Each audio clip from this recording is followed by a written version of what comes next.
Hey, what's up? This is Chosen, and this video is going to be talking with my good friend Trigger Happy John about the global launch of Awaken Chaos Era, which is a game that I think has a lot of potential. I think if you like Raid Shadow Legends, you are probably going to enjoy this game. It's one of the better new gacha games that I've seen hit the market in a while. So I'm going to be joined with John because he's got a lot of hours in the game, is very knowledgeable, and we're going to try to give you a good foundation when trying this game. Talk about some of the best champions to invest in, who to 6-star first, how to progress in the campaign, how to level up your champions efficiently and how those mechanics work. Talk about, is the battle pass, which is a magic pass in this game, is it worth it? And we'll just bounce around some different topics and try to help you get a foothold in trying out Awaken Chaos Era. So let's get into it.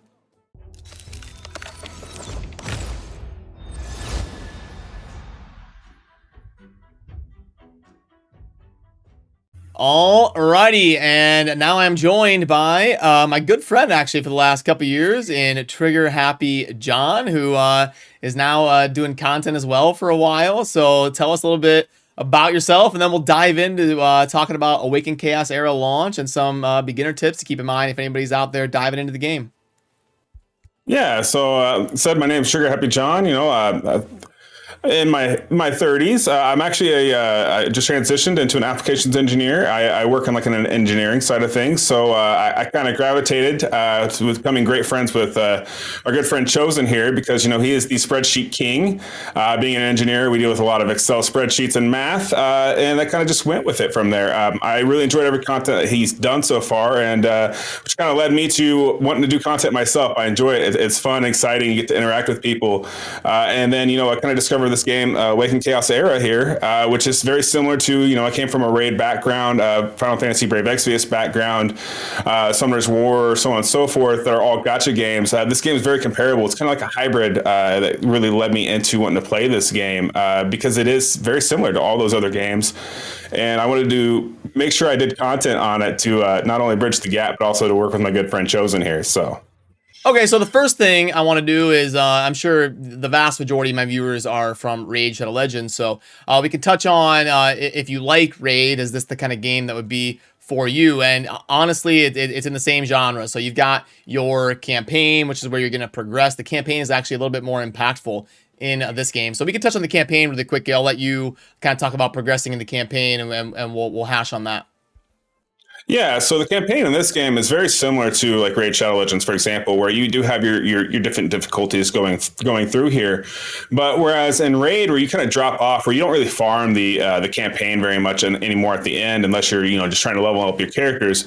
In this game, the campaign is actually super impactful, and that you're gonna live a lot of your beginning experience in the campaign, because once you get to the end game here, to the Mythic, which is the end game of the adventure, you're going to be getting a lot of your gear from here. Now, a lot of this gear in Raid, it wouldn't be usable. It wouldn't be you would definitely would not want to waste any of your silver on upgrading it.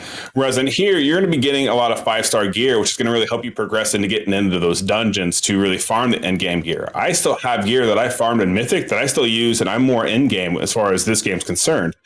As well as in the actual adventure mode, you're going to be farming things called Glyphs, which we'll get into here in a little bit, which are going to be something that you're going to constantly use. And as you're farming for Glyphs, you're getting all this gear, which you can use to feed into other gear. You're getting essentially ancient shards, similar to Raid Shadow Legends as well, while farming in your Mythic area. So the adventure area itself is actually super impactful to this game in comparison to Raid Shadow Legends. Yeah, and can you show, I think this game has a really cool mechanic. When you get stuck in the campaign, you can actually use people from your friends list as a support to help you progress, which I know back in the day when I learned this, I was like, it was a massive help to my progression. You get stuck. Let's say you've got a friend who's really endgame. You can actually pick them as a support to your team and put them in to fight for you to help you get through that stage that you can't clear on your own. Oh, 100%. So yeah, as you can see here, all these characters here listed on the superhero tab, which I'm actually covering up currently. But below me is that, and you can actually see here where we have our good friend here, Chofly Chosen, is a support unit that I can use. I can use his main character that he's put up for as a support, and I can use him and bring him into this adventure mode and actually help me clear this content. And I can do this up to 3 times in one day. Yeah, it's an amazing mechanic. I hope more games will adapt this, because it's like when you're so close to progressing and you're getting frustrated, it's a really cool thing to bring in someone to help you clear that stage that you couldn't finish, and maybe give like some of the top ones to look for on your friends list. It's probably like Hydracy, Oh yeah. Zatlix. Yeah, so exactly. So one of the biggest like characters you're gonna want to look for, guys, is as you're progressing in the adventure mode. Zatlux is amazing because what he does, like his kit, he's really fast, does a lot of damage for you, super easy, quick to build. Zatlux is going to be a huge one. This is going to be this green guy here. Also, another character that you're really going to want to look for is going to be Sierra. She's an amazing one. She does a massive amount of damage. And what you're really looking for is you're going to be looking for a lot of their affinities, because when you get stuck in these walls, guys, you need to play your affinities to your benefit, because you get a 50% boost when you're strong affinity versus weak affinity. So such as if you're attacking a water unit and you need to bring in a wind unit, you get an additional 50% boost to that unit itself. But yeah, so Idrissia, Zatlux, Nathalia, and Sierra are going to be huge. Gangello is one that's becoming a quick crowd favorite because he actually helps and boosts all the poison damage. Poison in this game is actually super impactful compared to most games. And yeah, so those are, I would say, honestly, are going to be the biggest picks for you with progressing through your adventure mode. And you can tell that you're a raid player because you call them affinities, even though they're elements. So I like it. 100%. It never dies. It never dies for you. Once you played raid, it's really hard to lose that sentiment. Yeah. And then we'll just really quick for like a minute or two talk about go back to the main champion progression. So the first thing you could do, you talked about glyphs, and that's from the campaign. That's where you kind of go through it's like a rotating circle, and you go through, it'll tell you what stage to farm for what glyph you need. When you click on it, it'll tell you where to go to acquire that, and you want to get those are super impactful. Then in this game, you can also farm your skill upgrades. It's not like raid where you have to like buy books or get them from tournaments or something. You can actually farm them in certain dungeons. You can farm the materials required to upgrade your skills, and even if you have lower tier ones, you can synthesize them into higher tier ones to upgrade those skills. And then if there's anything you want to add on top of that, go ahead. Yeah, I mean, that's the biggest thing. Like, that's the highest hitting there. And glyphs, really, guys, like, so this is the, like, Chosen mentioned it here. This is something you want to focus on, because even like once I get this one glyph and I get this settled here, I can figure out where I need to go farm this and get this done. Not only does, as you go up in tiers, not only does that boost your glyph bonus here, but it also, each one of these glyphs constitutes a big increase in your actual overall stat bonus to your character. So obviously, Raid Shadow Legends, you're familiar with. If you see percent stats, you definitely want to hit all your percent stats. But in this game, it's actually kind of beneficial to get your glyphs up, and more importantly, to get those flat stat ones, because these go towards your base stats, which get scaled with your percent stats of your gear. So this plus 100% or plus 100 attack goes into your glyph bonus here, which then will help scale with your gear bonus. So it makes a big major difference as far as like boosting those stats on your characters.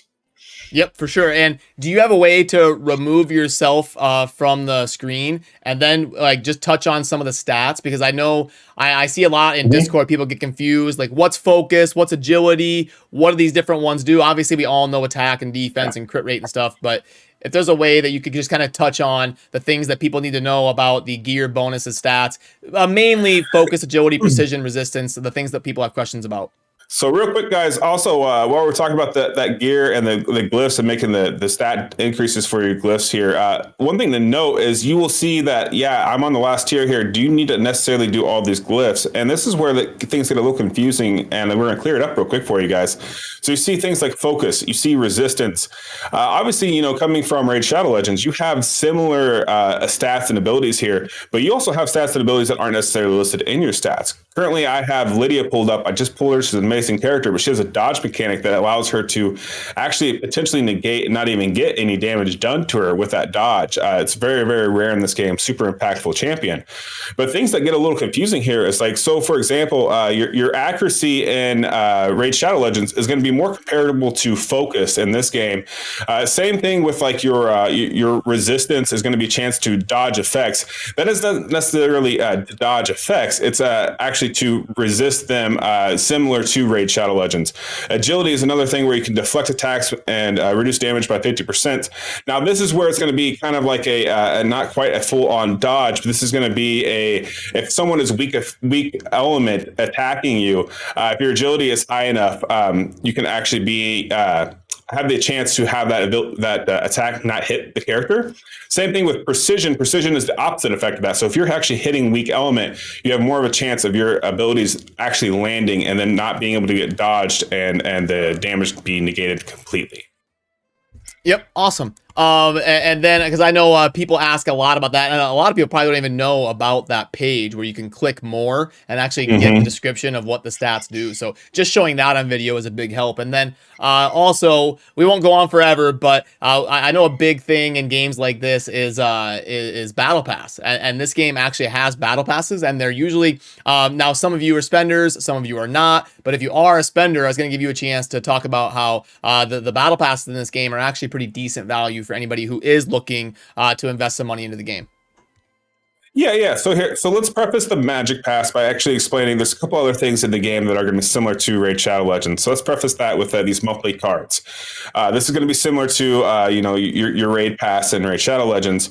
These are very good value, but what I want to bring up and show you real quick is like these themselves. I want to say they're $10 and $15. Obviously, I have them both purchased because they really give you the value at the end of the day. Spending that, if you're willing to spend that monthly on the game, what you get from these usually equates to more diamonds and better results for like the Hero EXP and the gold boost that you're going to get from buying these limited time shop deals, which is normal. The Magic Pass, which is like your Raid Pass, which unfortunately Raid hasn't brought back, but we do have it in Awaken Chaos Era. Now, these are all the resources that you get, and I actually have it right here where the pass itself, as you can see here, guys, is $10 for the basic one. And then if you pay the $20 that you get to skip the 20 levels and just go ahead and go up to a higher tier. But if you're willing to spend the $10, the resources that you get and a return, if you were to actually do the math and look at other packs right now and kind of do a analysis on, okay, is this worth buying? Does everything jive? Does everything equal out? You get a tremendous amount of resources here. Like even just going up to goes up to level 20 here, you got, at least 2 to 3 different summoning shards. You get a guaranteed legendary character, and this is for $10, guys. So it's definitely worth it because you get all these extra resources here. And even though even if you don't buy the Magic Pass, you still get these top tier ones here, guys. You still get those resources for free, which is awesome because it makes it to where you don't have to spend money to get a little bit of these rewards. But if you're willing to spend that extra $10, you're guaranteed the legendary character, and you're guaranteed all these charms which you use to upgrade gear, and you get a lot of extra pluck for your buck, so to speak, for the $10 versus a lot of games where it's cost you a lot more than that. And then if you buy the $20 one, you spend an extra 10, you get some bonus levels. Is that worth it too? In my opinion, so I've been playing since soft launch. It's not necessary. It really isn't. Now, that is if you are someone who is going to play and so let me pull it up here. So that plus 20 here, you can get that, and that'll bring you up to, almost halfway through. But if you're a daily player, you're going to hit this. Also, if you're worried, like, I bought this, I'm not going to be able to finish it. You can actually use some of those diamonds from like your other passes or that you get in game, and that will help you unlock these. But you're not limited to it. Like if you just run out of time, so you get busy, so on and so forth. But you have the diamonds up here. You can use those to progress you all the way to the end of this Magic Pass as well. But no, personally, I don't think it's worth it to go ahead and spend that extra $10 for that Elite Plus. Okay, awesome. And then as we wrap up here, I wanted to maybe pull up the tier list and give people an idea of kind of what you're looking for, and maybe what are the best the elites and epics that you should look out for when you're summoning. Obviously, not everybody's going to get every legendary in the game, so maybe talk about some of the budget options. As far in this game, rares are called elites, and then epics are epics, and legendaries are legendaries. But yeah, let's just touch on the tier list real quick, the best champions, and kind of the ones to look out for. All right, so we do have this tier list. I'm sure Chosen will provide the link down below, and we've literally graded them kind of similar to a lot of other tier lists out there, where we've got the number that corresponds with how good they are. Two big things to note real quick: Zatlux and Williams, who are epic characters, right? They're epic. They're a lot easier to achieve, a lot easier to get.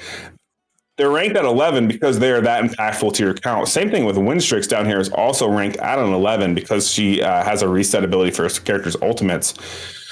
So actually, as you can see, like the game keeps it fairly balanced. Now, going through the tier list here, that's 3 epics that are going to be the most benefit. Like honestly, Zatlux, William, Winstrix, Iraq, and Natalia are going to probably be your most beneficial epics in the game. They're really going to help you progress. Now, they're not going to be the only ones. There's a lot of other ones that are amazing out there. But if you're trying to progress adventure, you're trying to progress anything, those are guys who are going to really help you. Now, when you get into elites, right? Elites, which are going to be like your rare champions, translate to raid. This is going to be like Connor. Connor is a fire affinity healer. He's amazing, but he's a healer that's based off of attack. So you can actually use him to do a little bit of damage as well as produce a great shield and healing. Another great resource is going to be if you are struggling with a healer, like you don't have Blackborn, you don't have Methasia, which are 2 of the better legendary healers out there. You have Radina, which I mean, yes, she's an elite. She's ranked at 8. She's a great budget healer to have. Raven is a great budget poisoner to have. Zachary, you get him almost right off the bat, guys. He's going to probably be your first AoE nuker, so to speak. For account progression. Also, ranked, we gave him an 8 here because he is very good for your account progression. He's going to really push you forward. And a lot of these elite characters actually are kind of worth it. You need to really read their kit. I highly recommend you look at our tier list. We will keep this updated as soon as any kit changes happen. But yeah, definitely characters to really look out for and use. Also, for example, that Magic Pass that we were just showing you guys, one of the characters on that Magic Pass was Brand. Brand here is ranked at a tier 10, and because he's a very, very solid support character. So if you guys are curious, like what characters to be using, where to use them at, always feel free to reach out, but you can kind of use our guideline here to see what tier they are, what element they are. Playing elements is a huge, big deal. And then actually we have the current top 5 over here on the right, which we won't change a lot of this very often, but as things change or progress here. But yeah, literally you can use this as a resource to kind of tell you like, hey, if I pulled these characters at the beginning, these are going to be your most prioritized characters as far as legendaries, as far as your epics, and as far as your elites go. Yep, cool. And then real quick, people are usually the most scared and hesitant about 6-starring people. So what should somebody's first star or first 6-star be, like maybe a legendary to have, or should they maybe do Zachary or an elite that's cheaper to build? What should be the first kind of order of the first 2 or 3 6-stars in your opinion that someone should get? In my personal opinion, so I'm going to leave up the tier list here because I'm going to use that as because it's kind of a foundation that I've kind of figured out so far that I've been using myself as I progress here. Is honestly, if you don't see a character like on this tier list that is above an 8, they're not worth it. So, and when I say that, I mean like an 8.5 or above, they're not going to be really worth your 60. Getting 60s in this game does take a lot of resources. It does take a lot of time. As you get more towards the end game, it's not that big of a deal, but jelly in this game, progression in this game is a big deal.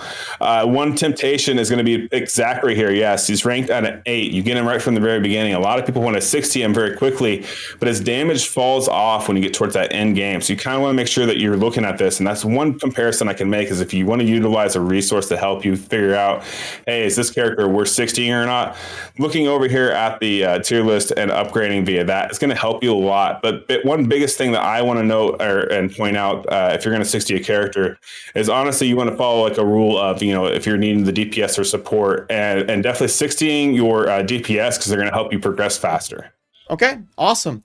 Yeah, that's kind of what I was thinking as well. But yeah, we just kind of wanted to do a quick video giving you a little bit of perspective on the launch here of Awaken. And I know, I'm going to be playing the game a lot and following it and maybe doing a video here and there. And I know John's going to be doing a lot of content on the game, and I'll have a link down below to where you can find your stuff. So anything you want to say on the way out, John? No, not really. Thanks you guys so much for hanging out with us and watching the video. I appreciate it. And thank you so much, Chosen, for having me on, man. It's always a good time. You bet. Take it easy, man. Thanks for joining me. Later. Alrighty, so again, massive thanks to my good friend Trigger Happy John, and I will link to his channel down below. Definitely worth checking out if you are interested in this game. He's going to be putting out a lot of good and knowledgeable content about Awaken Chaos Era. So that'll do it for me on this one. As always, thank you for watching. Have a good rest of your day. Peace.